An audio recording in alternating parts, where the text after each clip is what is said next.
ponencia, es una ponencia, mesa redonda, lo vamos a ver ahora. Nos encontramos con un panel, es un panel del Colegio Mirasur, que es María Becerra, Cristina Rubio, Laura García y Yolanda Segura. Y lo que hace este equipo, que este equipo sea tan especial, es el enfoque multidisciplinario que nos van a mostrar hoy. Integran una variedad de habilidades y conocimientos que hace que sea un colegio referencia, o por lo menos para nosotros es referencia en altas capacidades, no solo también por cómo trabajáis, sino por la sensibilidad que tenéis hacia el tema, que habéis integrado ya un congreso de altas capacidades en el colegio. Y bueno, me costó mucho sacar de ellas esto, porque todo lo veían normal, lo que hacían. Entonces yo decía, pero algo especial haréis. Y no, lo normal, decían. Así que nos lo van a contar ahora. Entonces, que Cristina es logopeda y está terminando pedagogía. María es pedagoga y profesora, Yolanda es psicóloga y líder del Departamento de Orientación y Laura está especializada en pedagogía terapéutica, audición y lenguaje. También en la segunda parte contamos con la participación de Elena López Cobeñas, que forma parte de esta universidad, de esta casa, de la Universidad Camilo José Cela. Elena es doctora en Psicología Evolutiva y de la Educación por la Universidad Complutense de Madrid y actualmente ocupa el cargo de profesora titular en la Facultad de Educación y de la Salud de esta universidad. Su experiencia incluye colaboraciones en programas para alumnos con altas capacidades y trabajos en el desarrollo del talento y capacidad superior en Connecticut, Estados Unidos. Acompañando perdonadme que lo estoy leyendo porque si no me perdía. No os voy a contar más. Este tándem que hemos formado era porque queríamos ver la visión del ámbito educativo y la experiencia de un colegio de referencia, pero Elena habla desde una perspectiva de los alumnos, de los chicos y de las familias, que creo que complementa muy bien. Así que espero que hoy empecemos a abrir el melón de las altas capacidades, que también es muy importante y sé que es un reto para muchos de vosotros, y sigamos trabajando en el futuro. Lo que decía Elena es verdad, de verdad. Pensamos que hacemos lo que todos los coles intentan hacer con los alumnos de alta capacidad, ¿no? Que es tenerlos en el aula, que se estén cómodos y que estén bien en el aula que les corresponda. Os vamos a poner lo primero un vídeo, es un vídeo de bienvenida que hemos hecho para las familias y para los alumnos, y como nosotras queremos que seáis bienvenidos a nuestro centro, nos gustaría que lo vierais. Es muy cortito.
Bueno, pues aquí os dejo el vídeo. Entonces, antes estaba hablando con unas compañeras y la verdad es que la educación ha ido evolucionando. Entonces, nuestra mirada hacia los alumnos ha ido cambiando a lo largo de los años.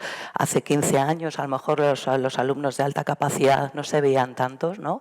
Y sin embargo existen y están ahí. Entonces, nuestro enfoque en el colegio es intentar desarrollar su parte cognitiva, que esa la tienen, pero dando mucha importancia a la parte personal, social, emocional. ¿Y cómo hacemos esto? Pues obviamente necesitamos un plan que ahora os cuento. ¿Por qué hacemos hincapié en los alumnos de alta capacidad? Por esta curva, por la campana de Gauss, ¿no? Podéis ver que el CI normativo son 100 más menos, ¿no? Y cuando tenemos esta capacidad, como que parece está todo bien. Sin embargo, cuando tenemos una desviación típica por encima de 100, llegamos de 115 a 145 o más, ¿no? Vemos que hay ciertas inquietudes en las personas. Nosotros en el cole tratamos de abrir, ¿vale?, esta franja al máximo número de alumnos posibles, no quedarnos solo. Sabéis que las comunidades autonómicas tienen como una cifra, ¿no? Hay como supermarcada. En la Comunidad de Madrid, si no llegas a 130, ya la has liado, ya no eres alta capacidad. Entonces nosotros pensamos que la alta capacidad es algo más que un número. Entonces, personas que tienen 115, 116, que ya notas que tienen otras inquietudes, que tienen otra manera de percibir el mundo, que tienen muchas inquietudes sociales, creativas, etcétera, etcétera, pues intentamos hacerles un plan, ¿no? No es un plan especial, sino es un plan para que ellos se encuentren bien en nuestro centro. ¿Cómo lo hacemos? Sobre todo nos focalizamos en voy a bajar todas las cosas y ahora os explico, porque si no se me va a olvidar. ¡Ay! Me he pasado. Aquí. ¿Cómo lo focalizamos? En la atención personalizada, ¿vale? Nosotros en el cole trabajamos varios grupos, ¿no? Tenemos las familias, los alumnos, el equipo de profes, el departamento de orientación y los especialistas externas que tengan que intervenir. Somos un cole abierto, dejamos puertas abiertas si es necesario a cualquier especialista externo. Tenemos la suerte que el equipo de profes, las personas que son tutores, disponen de un amplio horario de atención individualizada, lo llamamos one-to-one. Entonces ellos tienen 4 horas semanales de la semana para atender a los alumnos y esto, claro, nos da una riqueza bárbara, porque puedes hablar con el niño al menos de tú a tú, al menos 2 veces al mes, o bueno, cada 15 días una vez o 2 veces, ¿no? Dependiendo de las necesidades. ¿Y aquí qué hacemos? Pues aquí lo que tratamos es marcar metas que puedan querer esos alumnos, ¿no? Normalmente no nos centramos en metas académicas, ¿no? Que es como lo más sencillo. Nos centramos en metas personales, metas sociales, metas a lo mejor de índole deportiva. Dependiendo de cada crío, pues intentamos hacerle ver cuál es su situación ideal, dónde a él le gustaría llegar, cuál es la situación actual y ver esa brecha que podemos hacer para que se acorte, ¿no? Para que la situación actual sea parecida a la ideal. Cuando hablas con ellos, cuando los tutores hablan con ellos, obviamente siempre les indicas que tienen que ser metas realistas y alcanzables, ¿no? No podemos engañar a los alumnos, ¿no? A nuestros alumnos. Tiene que ser algo que les vaya guiando, les vayamos pautando. Esto lo hacemos a nivel individual, pero luego también a nivel grupal tenemos otra serie de programas que ayudan y favorecen el bienestar emocional, el bienestar en general, tanto en los factores físicos como en los factores mentales, ¿no? Que luego María os irá explicando, ¿no? Todo nuestro programa de bienestar, el ELIE, las acogidas, los cierres, etcétera, etcétera. Luego también otro punto que ayuda en el cole a atender a los niños de alta capacidad es, pues bueno, estamos en el programa de bachillerato internacional, también trabajamos mucho por proyectos interdisciplinares. Entonces, esto obviamente ayuda a los alumnos a sentirse acogidos y les da la libertad de tener contenidos, intereses variados, ¿no? Como que no es una caja cerrada, sino que pueden ir abriendo puertas según sus intereses personales. Los profesores de las materias conocen los rasgos de cada alumno de alta capacidad y hacemos las adaptaciones enriquecedoras acorde al interés de ese niño en concreto, ¿no? A lo mejor un niño tiene mayor talento en matemáticas, pero en la parte de lengua no, o a lo mejor tiene mayor talento en la parte de expresión oral y entonces, pues bueno, le decimos a lo mejor que le viene bien ir al club de debate o que participe más en el proyecto de oratoria, ¿no? Como que vas diseñando un poco el currículum dependiendo de los intereses y la forma de ser de cada alumno. Para que esta transmisión sea positiva, nuestro cole empieza desde pequeñitos infantil hasta bachillerato. Entonces siempre tenemos reuniones con los anteriores profesores, los profesores futuros, para que sepan de dónde partimos y a dónde queremos llegar, ¿no? La comunicación entre el equipo es fundamental para no empezar desde una base errónea quizás, ¿no? Entonces, si ya sabemos que este niño tiene un talento extraordinario en matemáticas y empieza tercero de la ESO, pues yo no le puedo plantear el contenido de tercero de la ESO. A lo mejor yo ya que soy el profe de mate tengo que saber que tengo que estar con el tema de temas de primero de bachillerato, ¿no? El currículum de primero de bachillerato, ¿vale? Tenemos que adaptarnos a lo que el niño necesita en ese momento.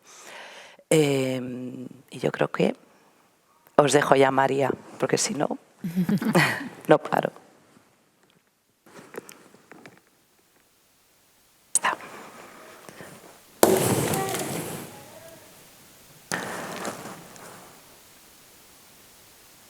Vale. ¿Cómo damos importancia al bienestar de nuestros alumnos, ¿vale? En el cole?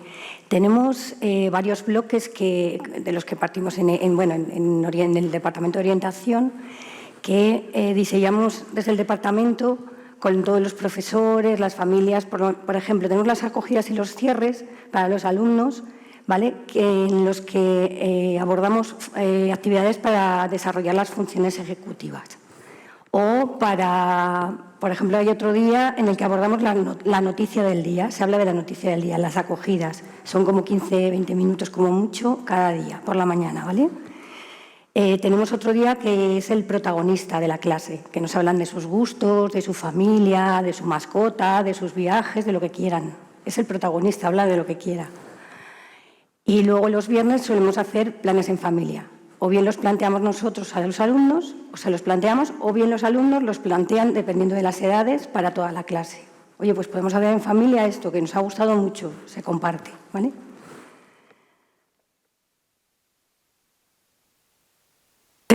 Desde la acción tutorial tenemos reuniones varias, diversas, durante toda la semana y durante todo el curso, claro. Los tutores se reúnen con el Departamento de Orientación cada semana, los de tercero, los de cuarto, los de segundo bachillerato, con el orientador, ¿vale? Y hablamos de los alumnos, de sus necesidades, pero de todos los alumnos, no solo de alta capacidad, pero bueno, en este caso se habla en concreto de cada alumno. Tenemos reuniones, los profes se reúnen con los alumnos, como ha dicho antes Yolanda, cada 15 días, uno a uno, y bueno, pues ven un poco las necesidades suyas o las metas que quieren alcanzar y estas cosas. Nos reunimos con las familias, los tutores 3 veces en el curso y luego nos reunimos orientación, pues como cualquiera de vosotros, cuando lo necesitan, todas las veces que lo necesiten, con las familias, ¿vale? Y además también tenemos las reuniones con los profesionales o los agentes externos, como pueden ser los psicólogos o logopedas, bueno, atención temprana, lo que sea. Vale, luego tenemos varios programas. Uno de ellos es el programa de bienestar, donde se desarrollan tanto en las acogidas como en bloques como talleres mensuales de bienestar. Engloba la alimentación, sueño, todo el tema emocional y actividad física. Entonces, bueno, pues vamos variando cada mes, cada acogida. Cuando toca bienestar, se tocan todos esos temas. El programa de ELIE, que es un programa donde hacen actividades de cooperación, de autonomía personal, y es un programa de liderazgo, ¿vale? Donde, bueno, hacen determinadas actividades como... Hacen actividades de emprendimiento. De emprendimiento, perdón. ¿vale? Y se intenta dar protagonismo a los alumnos para que tengan recursos necesarios para enfrentarse a las necesidades de la sociedad actual. Gracias. Perdón. Bueno, y ahora paso con mi compañera. Sí. Sí, es propio. Sí. Sí. A Laura. Es la orientadora de primaria. Pero ¿cómo llevamos esto en marcha? ¿Cómo lo ponemos? ¿Y qué organismos hacen que los niños realmente funcionen en nuestro cole, ¿no? Lo primero que tenemos, que además nos ha funcionado muy bien, no sé si sabéis o alguno de vosotros tiene en su cole un consejo de la infancia. Bueno, para los que aquellos os suena, formamos de la parte de la gran familia de Afrato. Es Tonucci. Tonucci es un filósofo y pedagogo infantil reconocidísimo en España y, por supuesto, en Italia. Seguramente habéis visto algunas de las viñetas, ¿no?, que son muy divertidas y que aboga un poco, pues, por, bueno, un poco no, mucho, por dar voz a los niños en situaciones que nos pueden parecer utópicas, pero que realmente se pueden llevar en marcha. Empezó Consejo de la Infancia aproximadamente hace unos 10 años ya o más. Sí, porque estoy pensando en alguna niña que ya está en segundo de bachillerato. O sea, que más años. Y nada, empezamos con un volumen de unos 12 niños. En la actualidad tenemos 54 niños. En ese pues, volumen de alumnado, dan cobijo alumnado con altas capacidades, alumnados con dificultades de aprendizaje, alumnados con necesidades educativas X, porque es verdad que lo que al final un niño de altas capacidades se va a encontrar, la realidad que se va a encontrar cuando salga a las calles es que se van a relacionar con todos tipos de perfiles y lo que tenemos es que dotarles de situaciones donde evidentemente tú tienes que aprender a relacionarte con los demás, independientemente de las características que tenga el otro. Es la capacidad de adaptarte. En Consejo de la Infancia nos parecía que era interesante porque no solamente trabajaban cosas del propio colegio, sino también se estaban trabajando temas de lo que ocurría en nuestra ciudad, en nuestro municipio. En este caso, pues bueno, Mirasur está ubicado en Pinto y la realidad de Pinto. ¿De acuerdo? Y incluso para que os hagáis una idea, hace un curso asistimos a una junta del ayuntamiento para ver cuáles eran las necesidades, pues, de parques, de medio ambiente, de alimentación, que ellos detectaban como un problema dentro del municipio y se lo pusieron en conocimiento, pues, al alcalde y a los concejales y formaron parte de esa asamblea. Y al final esto les da muchísima más información que una clase, porque estoy teniendo contacto con adultos que realmente ellos dependen de nuestros votos, ¿no?, y demás, pero yo les estoy poniendo en conocimiento mi voz. Y yo quiero ser ese adulto después que diga, oye, esto lo podemos poner en práctica. Así que nos sentimos muy orgullosas de nuestros consejeros y nuestras consejeras. La Comisión de Bienestar. La Comisión de Bienestar, eso sí que es de nueva implementación para este curso. Nuestro cole forma parte de un grupo de colegios que se llama Cógnita y efectivamente nos dimos cuenta de que para estar bien una persona tienes que estar bien física, mentalmente, ¿de acuerdo?, y socialmente. Entonces hicimos tomamos muestras tanto a las familias como a los alumnos de cuáles eran sus hábitos habituales, pues, de sueño, de alimentación, ejercicio, relaciones personales y les preguntamos si a ellos les apetecía formar parte del cole. Elena, la primera ponente, nos hablaba de la importancia de que las familias formasen parte del cole. Entonces dijimos, bueno, muchas veces nos viene muy bien y además nos quebramos la cabeza pensando en, oye, ¿qué actuaciones podemos hacer para que los niños funcionen, estén motivados, sean creativos? Pero también en parte es, oye, ¿por qué no se lo proponemos a las familias para que ellos nos hagan propuestas, formen parte y es que forman parte de nuestra comunidad educativa? Y efectivamente les hemos pedido a aquellas familias que les apeteciese participar y en qué les apetecía participar. Y bueno, pues estamos ahora mismo en desarrollo, creo que además mañana o pasado va a ser la primera reunión con las familias porque ya tenemos como esos temas, pues, destacados para ponerlos en práctica con ellos, pero además queríamos escuchar la voz de la familia, pero por otra parte la voz de los niños. Entonces, como ya les habíamos testeado de cuáles eran sus hábitos, cuáles son sus necesidades. Nosotros hemos hecho un análisis de cuáles son las necesidades que consideramos que son oportunas, las tenemos ya en conocimiento y queremos formar una comisión de bienestar, tanto de alumnos como de familias, para coordinarnos junto con el profesorado y llevar a marcha pues este tipo de actividades. Y efectivamente, lo que os intentábamos decir es que en un momento dado alumnos de altas capacidades pueden tener intereses muy variados. No todos los alumnos se engloban en una misma situación. Entonces, hay niños que pueden tener mucha parte de interés o fortaleza en la parte del bienestar, o otros que tienen mayores intereses en la parte más social o más de aprendizaje-servicio. Entonces, bueno, pues tenemos que tener distintos organismos para que efectivamente pues Mirasur sea dinámico. Esto estoy convencida de que lo tenéis todos en el cole, ¿vale? Los delegados y subdelegados. Bueno, pues nosotros hacemos campaña política, carteles, anuncios, no os lo podéis ni imaginar. Allí es increíble. ¿Por qué? Porque esto es verdad que es liderazgos natos, a fin de cuentas. Muchas veces esos niños se ofrecen de manera voluntaria para representar a tu grupo clase. Y veíamos que teníamos a los consejeros que nos representan en todo nuestro municipio. La Comisión de Bienestar, que habla de cómo yo me sentirme bien físicamente y socialmente. Los delegados y subdelegados de las relaciones personales con el profesorado, de las relaciones, bueno, pues también entre los compañeros y evidentemente de las necesidades a lo mejor en un aula en concreto.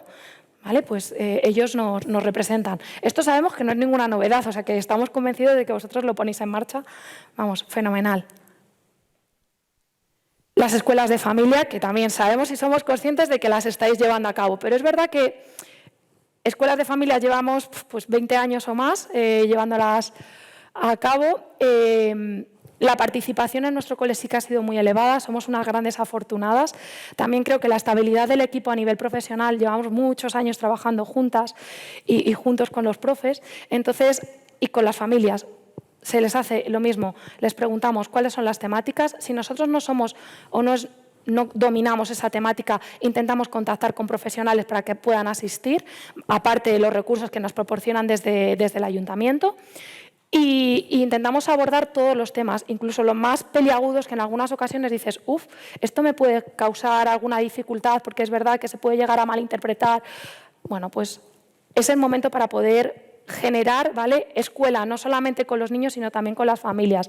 Incluso lo que nos hemos dado cuenta es que esto hace que se hayan ejercido vínculos entre ellos y al final, bueno, pues tú compartes una situación. Si mi hijo tiene una dificultad en una conducta o si mi hijo es de altas capacidades, oye, pues a ver qué situaciones tenemos en común, cómo lo podemos hablar, cómo lo tratas tú en tu casa, que muchas veces esa información nos viene muy bien, es el tú a tú, es la conversación. Al final esa cercanía hace que generes esos vínculos y que además seas más accesible y que el cole lo vean como, bueno, pues como una continuidad de la casa. Al final, el colegio es su segunda casa y no su primera, pues porque tienen papá y mamá. Pero nosotros somos su papá y mamá y en el cole. Entonces, tienen que tener que efectivamente que estamos ahí ligados.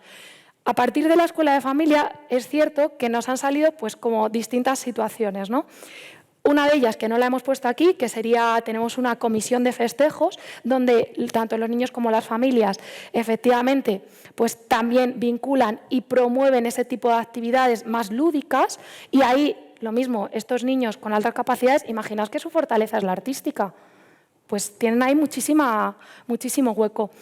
Pero a partir de una de las escuelas de familia y de una familia muy motivada con el tema de la alta capacidad, ¿vale?, generó una asociación. ¿Vale? Esta asociación es que ha sido como todo en cadena. Nos ha venido que nos empezamos a detectar un volumen significativo de alumnado con altas capacidades. Al final, el boca a boca fue ligando. Esta familia nos hizo una propuesta a la dirección del cole. Es cierto que nosotros en el cole, nuestro departamento tiene mucha suerte porque nos somos escuchadas, nos sentimos escuchadas por la parte de dirección y a las familias se les escucha. Hicieron la propuesta de hacer un congreso.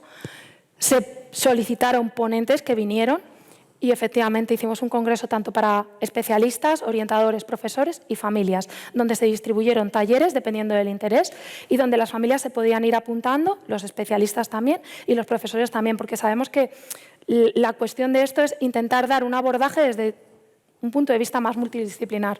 Es más, os comentamos, salieron ayer a la venta las entradas y me estaba diciendo Cristina ahora en la hora de la comida que hay más de 100 entradas vendidas en un día. O sea, que para nosotros es todo un éxito.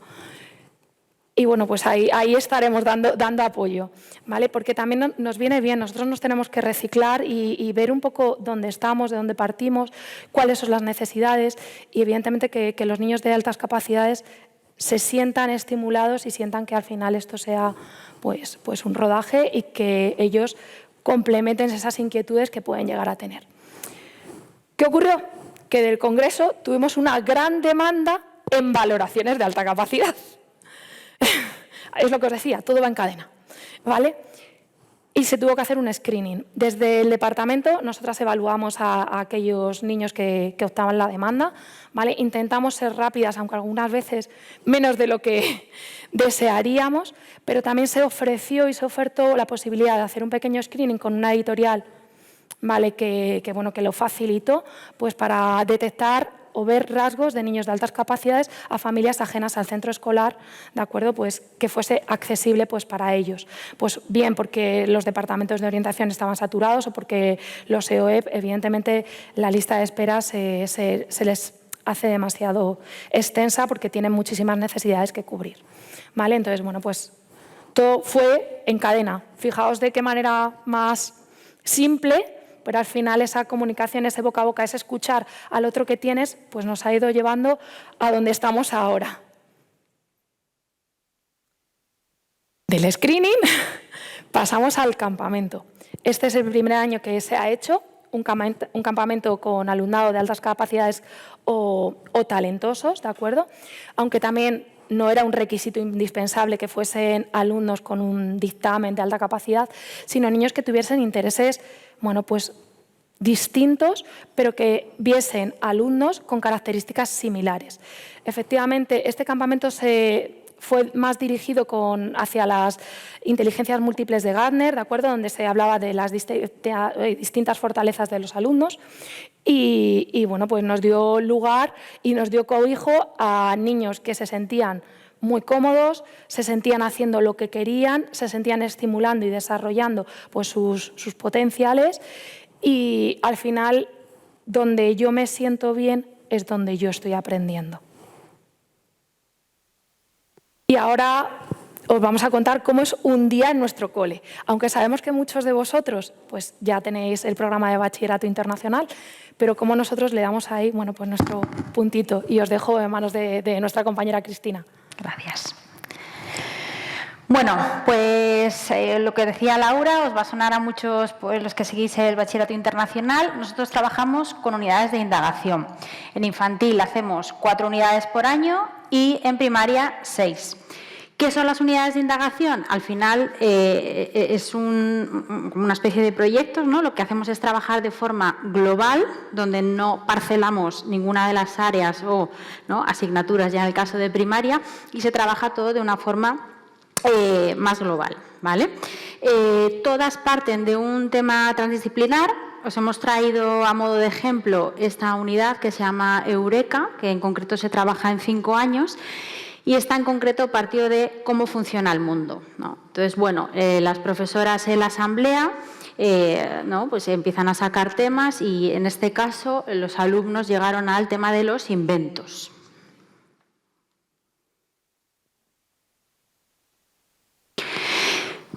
Después de llegar ¿no? al tema que más o menos a los alumnos les va interesando, el profesor hace una serie de preguntas ¿no? de menor a mayor complejidad, pues por ejemplo desde lo básico que es un invento a algunas más elaboradas como puede ser todo el mundo puede crear inventos, ¿no? Y se va hablando sobre ello. Es verdad que las unidades de indagación siempre, ¿no? Bueno, sabéis que comparten muchos criterios pues, con el diseño universal de aprendizaje y al final cada alumno, ¿no? El grupo en general y cada alumno va guiando un poco dónde van sus intereses, pero siempre, ¿no? Y sobre todo más en la parte infantil, pues son los profes los que empiezan un poco a iniciar el tema, ¿no? Y sobre todo con alguna actividad, os hemos traído a modo de ejemplo, motivadora para el inicio, ¿no? Luego el transcurso de la unidad pues, va a ir dependiendo de los intereses y de las necesidades de los niños. ¿No? Entonces, bueno, en esta unidad que hemos traído de Eureka, la actividad que se propuso a modo de motivación, ¿no? Actividad inicial fue los alumnos fueron al aula de inteligencias, que es un aula que tenemos polivalente, con diferentes espacios, y cuando llegaron a la sala se encontraron estos objetos y más dispuestos por el aula, y a partir de su observación pues tenían que hacerse una serie de preguntas, ¿no? Pues si conocen esos objetos, si saben lo que es un invento, qué pasaría si no estuviesen estos objetos en la sociedad, ¿no? Y después pues de pasar un ratito por ese aula, llegaban a clase y cada uno en su portfolio iba plasmando todas estas reflexiones que se habían hecho, ¿no? Evidentemente, esto es a modo de ejemplo, dependiendo de la edad o de las capacidades que tenga ese niño, pues se plasmarán a lo mejor de forma gráfica en un mural o ya de forma escrita. Y otra actividad que os traemos a modo de ejemplo, también relacionada con esta unidad de indagación, fue que después de pasar por este aula de inteligencias, cada alumno eligió un objeto de los que había en la sala u otro que estuviese interesado, y con ayuda de la familia tenían que hacer como un pequeño trabajito. Tenían que poner el objeto que habían elegido, quién lo había inventado, cuándo y dónde. Entonces luego ellos llegaban a clase y tenían que exponerlo y contarlo a todos sus compañeros. Vale, pues ahora os dejo con mi compañera Yolanda, que os va a contar un poquito más sobre secundaria. Sí, pero lo vamos a cortar porque estamos viendo el tiempo y queda muy poquito, y queda Elena por hablar también, y luego quedan los pósteres y demás, y llevamos todo el día, me imagino que estaréis cansados. En secundaria, lo que os mencionaba al principio, hay como diferentes proyectos motivadores para los alumnos, ¿no? Entonces está el de oratoria, el de proyecto de mediación, y luego proyectos interdisciplinares. Son voluntarios, digamos, son fuera de horario los dos primeros, y quien quiere participa, quien no, ¿no? Entonces también es una manera de motivar a los chicos.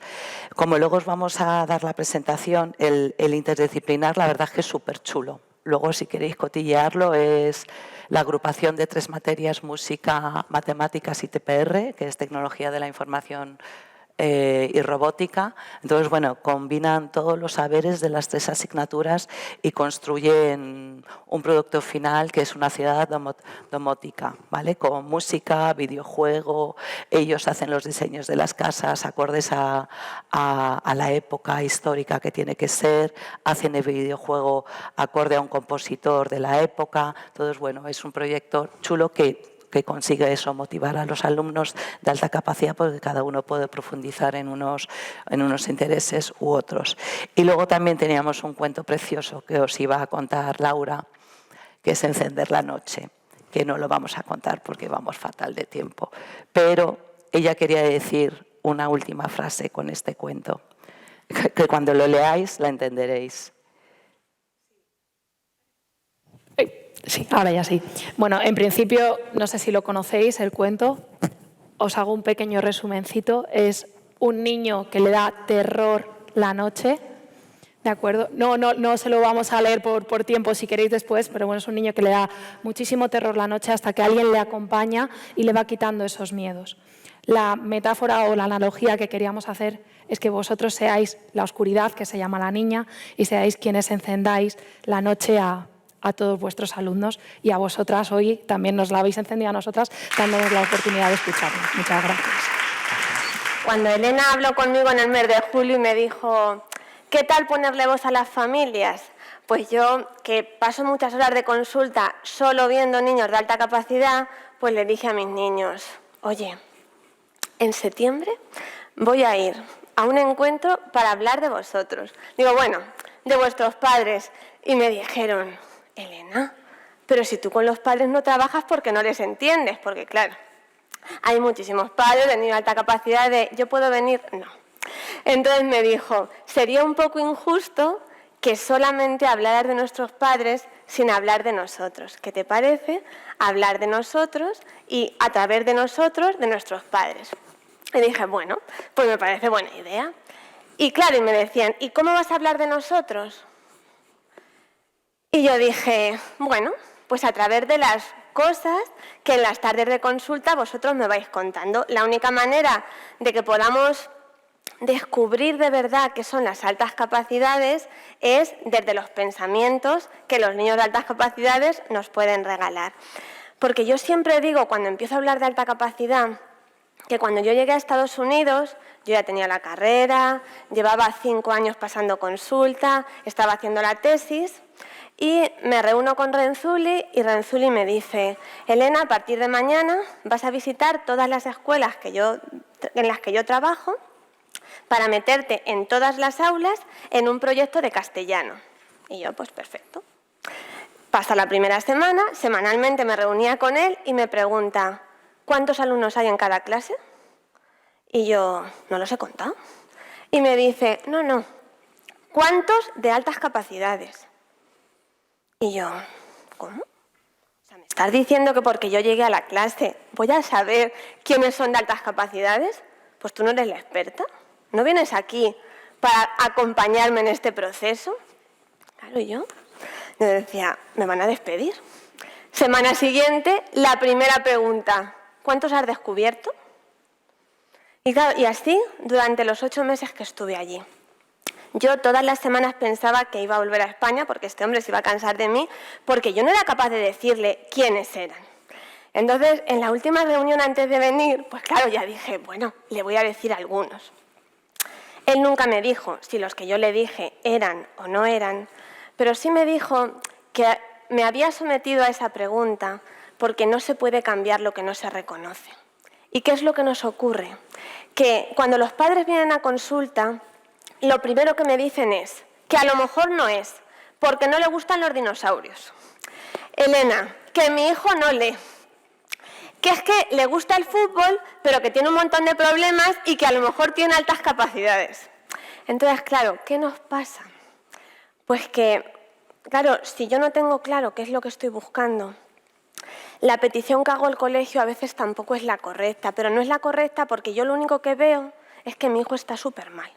Entonces, como mi hijo está súper mal y mi hijo sabe mucho, pues vamos a pedir al colegio que le dé más. Y claro, yo decía, ¿pero realmente los niños querrán más? Porque esto es lo que los padres en un principio quieren. Y sé y soy consciente que es lo que os transmiten cuando llegan al colegio y es como, pero que es que mi hijo esto ya lo sabe hacer. Entonces, cogí mi cuaderno y dije, voy a coger pensamientos de los niños de alta capacidad de distintas edades. Y aquí os presento el primero. Siempre pensé que ser diferente me permitiría destacar y solo ha conseguido que la gente me vea como un raro. Claro, cuando alguien llega a consulta y te dice esto, tú le dices, ¿y qué has hecho hasta ahora? Elena, nada, porque soy raro. Y entonces le pregunto, ¿y por qué estás aquí? Bueno, pues porque a lo mejor tú lo puedes arreglar. Digo, bueno, yo arreglar, no voy a poder arreglar nada. Lo vas a arreglar tú si eres capaz de empezar a ver al otro de otra manera. ¿Tú realmente por qué vienes? Que yo, Elena, que en el cole saco 10. Digo, pues bien. ¿Y qué quieres? Amigos. Bueno, pues vamos a empezar a trabajar cosas para tener amigos. No, pero que es que mis padres me han traído aquí para que tú me permitas tener destrezas para que tenga más conocimientos. Digo, bueno, pero eso ya es mi labor, decirle a los padres que vamos a empezar a trabajar otro tipo de cosas. Pasaron 2 años y Andrés es delegado de clase. Con lo cual, bueno, pues él se ha dado cuenta de que puede ser raro o no, pero tiene amigos. En segundo lugar, ¿qué me encuentro que me dicen muchos? Cada vez que yo les digo, ¿y tú podrías?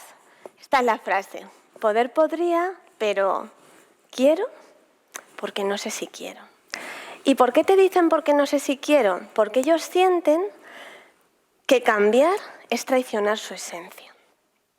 Y yo lo que les digo es que yo no quiero que cambien, sino que quiero que se enamoren de cómo son. Porque si tú te enamoras de cómo eres, el otro se va a enamorar de ti. Pero claro, tienes que querer pues, que te encantan los dinosaurios y que solo hablar de dinosaurios. O sea, yo me sé todas las transformaciones de los Pokémon, porque es que aman Pokémon. Entonces me las tengo que saber para poder hablar con ellos. Y las niñas viven emocionadas con el mundo Heartstopper, que me he leído los 4 volúmenes para poder un poco trabajar con ellas. Claro, porque es que si no, ellas llegan allí y claro, lo primero que me dicen es, pero Elena, ¿esto te interesa? Y claro, mi respuesta es, me interesa porque te interesa a ti. O sea, a mí de entrada, no. Pero si te quiero comprender, me tendrá que interesar. Y ahí ya, bueno, las cosas empiezan a funcionar. ¿Por qué? Porque ellos cambian, porque yo he cambiado también con ellos. O sea, no es que yo te imponga que vayas a hacer nada, sino que tú dices, bueno, se está esforzando, algo vamos a poder conseguir. Ay. Y la tercera, el colegio no está robusteciendo mis conocimientos. Qué duro. Gonzalo era un niño que estaba en segundo de primaria y que él llegaba a la consulta y todo el rato me decía, Elena, el profesor pone todos los días el mismo PowerPoint. Nadie lo entiende y sigue poniendo el mismo. ¿No se dará cuenta de que con el mismo nadie lo va a entender? Digo, bueno, ¿y tú se lo has dicho? Elena, da igual, porque es que yo esto ya me lo sé y esto es muy aburrido. Digo, ¿y en qué piensas en el cole? Y me dice que no quiero estar. Digo, ¿por qué? Y me dice, no lo sé. Cuando un niño me dice no lo sé, sus no lo sé es tengo miedo de contarte la verdad de lo que mi pensamiento me dice. Hasta que un día me dijo, Elena, porque yo quiero decir como el resto de niños que mi tiempo preferido del colegio es el patio. O sea, el día que logramos que Gonzalo tuviera amigos, ya el conocimiento robusto le daba igual. De hecho, en todo ese trasiego sin amigos, buscamos una flexibilización y cuando ya estaba todo concedido, ya todo el mundo estaba de acuerdo, todo se iba a producir, él dijo que ya era tarde, que quería continuar con sus amigos, que se había dado cuenta de que el colegio le hacía ágil en su pensamiento, pero que no quería ir más rápido, que quería estar con sus iguales, porque en el fondo todos lo que queremos en la vida es que el otro nos acepte y nos quiera como somos. Entonces, en muchas ocasiones ellos que ven que no les queremos como somos, pero no es que no les queramos como somos, es que a veces no somos capaces de comprender lo que ellos nos quieren decir con su pensamiento. Y claro, yo me ponía a pensar y decía, ¿en qué espejo? Pues cargado de miedo y un poco de angustia pueden vivir esas familias. Cuando me decía Elena, ¿cómo lo ven los padres? Pues de verdad, lo ven con miedo, porque no saben qué es lo que le tienen que ofrecer a su hijo. No saben si la mejor opción es saltarle de curso, que le den más asignaturas, que le den otras cosas. Están desesperados porque el niño no quiere ir al colegio. O sea, pero ellos, claro, llegan al colegio como diciendo, haz algo. Pero el padre nunca sabe dónde está eso concreto que realmente tenemos que hacer. El padre lo que quiere es ver a su hijo feliz. Y claro, los niños a veces, pues claro, salen del cole y te dicen, me aburro. Es que aprender a veces aburre. Claro, es que yo también me planteo, o sea, en el trabajo, todos los días no nos lo pasamos súper bien, ni todos los días estamos todos súper motivados, no. O sea, entonces, ¿por qué se lo pedimos al niño? ¿Cuál es la frase que el 100% de la familia le dice a los niños cuando salen del cole? ¿Te lo has pasado bien? ¿Te has divertido?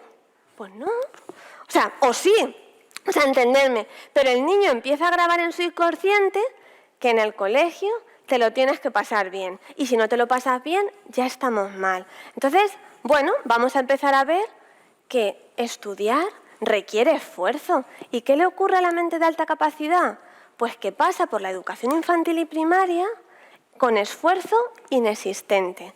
Con lo cual, llegamos a primero de la ESO y existe intolerancia a la frustración. No poca tolerancia, no, es que no hay. O sea, no hay ninguna. O sea, esto es imposible, son mis frases por las tardes. Y yo les miro y les digo, ¿cómo? Elena, tú crees que puedes, pero es que mi mente se va. Digo, ay, amigo. Digo, ¿tú te crees que yo cuando te estoy escuchando mi mente no se va a veces? Y me dice, ¿y qué haces para no preguntarme nunca? Repite. porque es que ellos se piensan que ellos se van, pero el resto no. Entonces, ¿qué les pasa? Que ellos viven en su mundo paralelo, maravilloso, todo el tiempo, y cuando empiezan a ver que vivir en su mundo no les permite conseguir el objetivo no es posible. No podemos cambiar el objetivo. Tendremos que empezar a cambiar procedimientos que nos permitan lograr aquello que la vida nos está planteando. Y cuando le dicen, entonces empiezan, Elena, no sé si me compensa. Digo, ya, es que no es negociable. Es que no te lo estoy planteando como posibilidad. Hay que hacerlo. Y bueno, y entonces ahí pues empiezan nuestros debates en los cuales la familia empieza a ver que el motivo de consulta era: Elena evalúa a mi hijo para que le salten de curso. Y en la segunda sesión, el motivo de consulta es: vamos a trabajar con tu hijo todo lo que tu hijo no tiene que le está haciendo infeliz. O sea, vamos a abandonarnos ya ese minuto de vamos a saltar. ¿Por qué? Porque si a mí ahora me preguntarais qué es ser de alta capacidad, ser de alta capacidad no es tanto un tener muchos conocimientos, que los tienen, o sea, que los tienen, sino es una manera propia de interpretar y ver la vida. O sea, la clave en ellos no es lo que saben, sino cómo interpretan su saber. De hecho, yo estoy contenta, ahora que la inteligencia artificial está poniendo tan de moda que la clave es saber hacer preguntas. Digo, bueno, estos van a romper ChatGPT. Lo van a romper porque ellos son los expertos en las preguntas. A mí me hacen preguntas que yo les digo, en mi vida me lo he planteado. O sea, digo, te lo prometo. Y me miran como diciendo, ¿de verdad, Elena? Nunca. Pero claro, preguntas del tipo, Elena, ¿y si cae una bomba de las de Ucrania? Tú le miras como diciendo, ¿pero una bomba? Elena, ¿y por qué no? Seguro que ese pueblo nunca pensó que iba a ser invadido. Digo, ¿pero tú me estás diciendo que no duermes por la guerra? Pues sí. Pero es que se sorprende de que yo duerma. Y claro, yo le digo, yo duermo muchísimo. Gracias a Dios, porque si no ya me podría dar algo. O sea, yo os lo prometo que duermo muchísimo. ¿Por qué? Porque yo quiero que vean que la única manera de que su don y la normalidad se abracen es viendo que no todo el mundo pensamos como ellos, pero que no pensar como ellos no significa no tener pensamiento, sino es vivir un poco sin esa angustia de para ellos todo lo que está dentro del cuadro de lo posible puede ocurrir.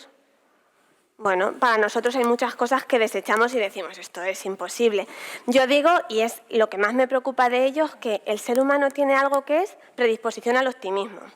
Tú dices, bueno, hoy no va a llover, lo ha dicho la previsión meteorológica, no me llevo el paraguas. Ellos estarían sufriendo pensando, ¿y si llueve? Yo les digo, de verdad, ¿por qué todo lo que anticipáis es negativo? O sea, me agotan, porque yo todo lo veo con positividad y ellos todo es como, no va a poder ser. Entonces, bueno, cuando a los padres les convenzo de que el espejo con el que ven a sus hijos y con el que me traen a su hijo les está generando infelicidad y que podemos empezar a mirarles de otra manera, las cosas empiezan a mejorar. ¿Y por qué mejoran? Bueno, pues porque tendría interminables puntos suspensivos de historias de una familia y otra y un niño. Y quizá tantos puntos suspensivos me han hecho intentar buscar, bueno, pues una brújula, ¿no? O sea, cuando viene una familia que está tremendamente angustiada y que, Elena, es que en el colegio mal. Digo, ya, pero en el colegio mal, ¿por qué? Porque a lo mejor el objetivo no es decir en el colegio mal, sino mi hijo está mal y las actuaciones del entorno de mi hijo están siendo regulares, pero las de todos. Porque, de verdad, cuando hablas con los niños, al final el problema no es el colegio. El problema es que no tienen los amigos que quieren. El problema es, Elena, voy a piano y no me gusta y no sé cómo decirle a mamá que no quiero ir. El problema es que me han apuntado al PEAC, Elena, y es que yo quiero hacer fútbol. Pero mi padre dice que es mejor el PEAC. Y es que yo quiero ser Ronaldo. Y yo, amor mío, tú no te preocupes, dame tiempo, pero tú vas a acabar yendo a fútbol. Porque en el fondo, o sea, de verdad, si son buenos en algo, vamos a empoderarlos para que ese algo de verdad tenga sentido. Y que evidentemente hay para muchos niños que el PEAC ha sido su salvación o el programa Estrella. O sea, que para muchos niños encontrarse con iguales con sus mismas capacidades ha sido la salvación de su vida, pero no para todos. Y evidentemente al que le gusta el fútbol hay que dejarle ir a fútbol. Y es horrible llevarle al PEAC, porque el PEAC acaba siendo un colegio en el que sigues haciendo más deberes. Y bueno, ¿cuáles serían como las 3 preguntas que un poco os regalo para que puedan resumir ese binomio niño-familia, familia-niño y escuela? Yo creo que en primer lugar tendríamos que ser capaz de dar respuesta a qué necesitan. Y de verdad, necesitan que se les comprenda. O sea, si me preguntáis qué necesitan, que se les comprenda. ¿Y cuál va a ser el camino que nos va a permitir que les comprendamos? Que les escuchemos. ¿Por qué? Porque yo me he dado cuenta que cuando el niño viene y me cuenta por qué ha hecho lo que ha hecho, no busca que le dé la razón. De hecho, en la mayoría de las ocasiones la razón no la tiene, pero no le cuestiono. No juzgo lo que ha hecho, simplemente le digo, ¿te sientes orgulloso? A veces te dicen que sí. Mirad, el otro día casi me desmayo, y os prometo que casi me desmayo porque de repente un niño me dice, Elena, si no te importa, le vas a decir a los mayores que dejen de decir, pierdes la razón por las formas, porque si la razón la tienes, no la puedes perder. Y en ese momento yo dije, ¿tienen razón? O sea, si la razón la tengo, la tengo. Otra cosa es que si te insulto porque siento que tengo razón, la forma en la que estoy defendiendo mi razón no es la correcta. Pero ¿pierdes la razón por las formas? La razón no se pierde. Y yo decía, no me lo puedo creer. Y me decía, bueno, Elena, entonces tengo razón. Le dije, sí, pero no puedes insultar. Elena, se llevaba mi chaqueta y le he pegado. Ya, pero a ver, o sea, no puedes pegar. Por eso te han castigado a ti también. Y me decía, pero entonces mi razonamiento es correcto, súper correcto. Pero que sea correcto no justifica la acción con la que lo has defendido. Entonces, necesitan ser comprendidos. Si ellos sienten que su razonamiento tú lo comprendes, todo funciona. Porque ellos ven que no están locos y que tú les sigues. En segundo lugar, ¿qué quieren? De verdad, pues si tuviera que decir una cosa de las que quieren ser el primero para alguien. O sea, viven con la auténtica necesidad de hay un mejor amigo que me elige a mí. O sea, quieren saber que para alguien que no sean sus padres son los primeros. Y claro, ese es mi reto en la consulta. Y eso es tan difícil de conseguir.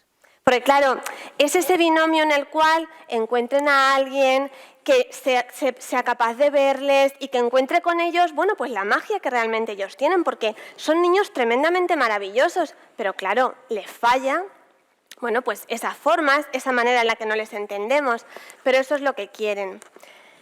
¿Y qué es lo que la vida les va a exigir? Pues les va a exigir que quieran vivir en la sociedad que la sociedad les ha tocado.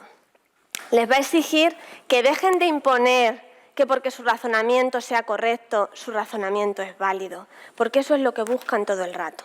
No, Elena, pero es que mi razonamiento es correcto. Digo, ya, pero la vida no te lo compra. Y en el fondo tenemos que trabajar que la vida nos compre los razonamientos que nosotros tenemos. O sea, que tenemos los dos que hacer un ejercicio. Por un lado ellos, ese ejercicio de humildad, de sentir que porque tienen más conocimiento no son superiores a los demás, y por otro lado nosotros empezar a ver que esa capacidad de ver más allá en ellos es ilimitada. Hace muy poco recibí a un niño en cuarto de la ESO que llegaba a apuntar en un cuaderno 100 pensamientos al día. Y esto ya le estaba provocando mucha ansiedad porque no le daba tiempo a pensarlos por la tarde. Y entonces le dije, vamos a quemar el cuaderno. Los pensamientos se van a dejar de apuntar a partir de este momento. Y si lo que porque claro, él los apuntaba porque tenía miedo de olvidarse de ellos y de luego no poder pensarlos. Y yo le dije, si te olvidas de ellos no eran importantes. Si te olvidas de ellos ya está, no eran importantes. Bueno, o sea, el otro día me decía, me has cambiado la vida, menos mal que vino. Porque imaginad, 100 pensamientos todas las tardes, pero además unos pensamientos a una dimensión que yo decía, no, es que así no podemos seguir, ¿no? Entonces, claro, tenemos que conseguir que se pregunten las cosas que nosotros nos preguntamos y también nosotros que seamos capaces de preguntarnos las cosas que ellos se preguntan. ¿Por qué? Porque a veces sus preguntas nacen de cosas del día a día, no nacen de grandes especulaciones. Hace algunos años una mamá me cuenta, Elena, 5 de la mañana, 10 de febrero, aparece Marco en mi cama llorando, pero llorando tremendamente, y me dice, mamá, este verano en julio no voy a ir al campamento, ¿verdad? Claro, 5 de la mañana, 10 de febrero, hablar del campamento de julio, pues la madre decía, esto me supera. Y entonces le dice la madre, Marco, ¿no puedes pensar ahora en otra cosa? Respuesta de Marco, pues ya ves que no, porque si no, no habría venido. O sea, Marco estaba en una angustia infinita porque no quería ir en julio a un campamento. Entonces, cuando la madre a las 5 de la mañana le dice, no puedes pensar en otra cosa, claro, él le dice, pues no. Pero además es que él te dice, Elena, que yo no lloro aposta, que yo no quiero llorar, pero es que la vida me hace llorar todo el rato. Claro, pues entenderme, esto con las familias puede ser duro, pero os digo, en el momento en el que el niño empieza a ver que todo esto puede cambiar, la vida se convierte en algo maravilloso. ¿Por qué? A ver, porque tienen un don. O sea, tienen una magia dentro y una manera de ver la vida muy bonita. Y ya digo, yo soy una eterna enamorada de ellos y claro, como ellos lo saben, me preguntan, Elena, ¿en clase nos has puesto de ejemplo? Claro que sí, o sea, mis clases están llenas de sus ejemplos. ¿Por qué? Porque creo que son ejemplos admirables. Entonces, ¿cuál es mi reto cada tarde en la consulta? Bueno, pues creo que hay una frase de Fernández Bravo que la resume perfectamente, que dice que toda lámpara puede convertirse en maravillosa si sabemos frotarla en el lugar preciso que despierta al genio. Pues claro, a eso dedico mis tardes. O sea, cuando veo que no lo consigo, digo, ¿qué podría hacer yo de forma diferente para que el niño empiece a ver que le quiero ayudar, aunque él no está viendo en este minuto preciso que yo realmente le ayudo? Bueno, espero que esa imagen que a veces tenemos de la familia que exige, quizás si la empezamos a ver desde esa idea de exige porque no sabe lo que tiene que pedir, bueno, pues quizá las miradas se empiecen a encontrar y no a vivir desde el desencuentro. Con esto.